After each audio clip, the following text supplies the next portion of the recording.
বহুদিন আগে আমার বাবা তার খালি জমিতে একটা গরিব পরিবারকে থাকতে দিয়েছিলেন। বেশ কয়েক বছর পর বাবা বাড়ি করার জন্য জমিটা ছাড়তে বললে তারা ছাড়তে রাজি হলো না। পরে অনেক কায়দা করে টাকা পয়সা দিয়ে তাদেরকে সরানো হয়েছিল। শুনে যা বুঝলাম সেটা হলো, একটা জমিতে অনেক দিন থাকলে নাকি তাতে তার অধিকার জন্মে যায়। আমি তো অবাক। দয়া করে থাকতে দিয়েছে, কোথায় কৃতজ্ঞ হবে সেটা নয়, উল্টো দখল করে বসে আছে।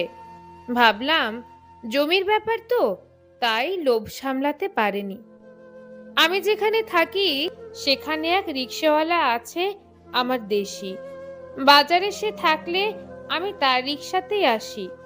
বাজার থেকে আমার বাড়ি পর্যন্ত ভাড়া 40 টাকা ফিক্সড, তবে আমি নিয়মিত 50 টাকা দিতাম।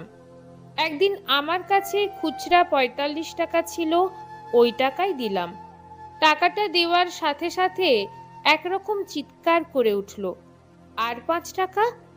আমি কিছুক্ষণ চুপ থেকে বললাম, ভাড়া তো 40 টাকা, বাকি 5 টাকা ফেরত দেন। লোকটা হেসে বলল, না, আসলে সব সময় 50 টাকা দেন, তাই বললাম।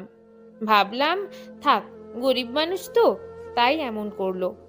আমার এক প্রতিবেশী রোজ বাচ্চাকে স্কুলে দিতে যায়। তার দুধওয়ালা, সে ফেরার আগে দুধ নিয়ে আসে। আমি বাড়িতে না থাকায় সেই দুধ নেওয়ার দায়িত্বটা আমার কাজের লোকের উপর পড়ে।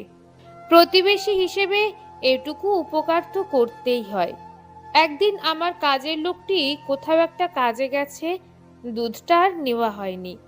আমি বাড়ি ফেরার পর উনি এসে বললেন, আপনার কাজের লোক কোথায়? একটু বাইরে গেছে।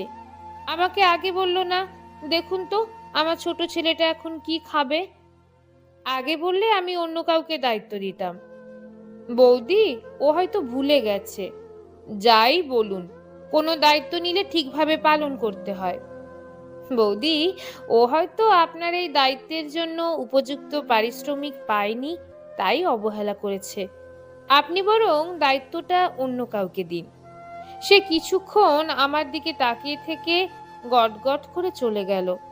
ভাবলাম অল্প শিক্ষিত মহিলা তো, তাই এমন আর কি। আমার এক কলিগ গর্ভবতী অবস্থায় অফিসে কাজ করেন। আমি তার কষ্ট দেখে তার একটা কাজের দায়িত্ব নিজের থেকেই নিলাম। সে মাতৃত্বকালীন ছুটিতে গেলেন, তিনি ফিরেও এলেন। তাকে কাজটা ফিরিয়ে দিতে চাইলে তিনি গড়িমসি শুরু করলেন। ভাবটা এমন যেন কাজটা আমারই ছিল। এবার ভাবনাটা বদলালাম। আসলে মানুষ একটা সুবিধা বেশি দিন ভোগ করলে সেটাকে তার অধিকার ভেবে নেয়, ভুলে যায় ইটস ফ্যাসিলিটি, নট রাইট। তাই শুধু সুবিধা দেওয়া নয়, নেওয়ার ক্ষেত্রেও সাবধান থাকা দরকার। হিউম্যান বিহেভিয়ার খুব অদ্ভুত, এটা প্রায় সবার ক্ষেত্রেই কাজ করে। টিউশনি করার সময় আন্টি প্রতিদিন টিফিন দিতেন। হঠাৎ টানা 2-3 দিন না দেওয়ায় আমার খুব খারাপ লেগেছিল। পরে অবশ্য আমার নিজের আচরণেই আমি নিজে অবাক হই। আমার সাথে তো কখনো অভিভাবকের টিফিন নিয়ে চুক্তি হয়নি। তারা তো আমাকে টিফিন দিতে বাধ্য নন, বরং টিফিন দেওয়ার জন্য আমার তাদের প্রতি কৃতজ্ঞতা প্রকাশ করা উচিত ছিল। কোনটা অধিকার আর কোনটা অতিরিক্ত পাওনা সেটা বোঝা উচিত।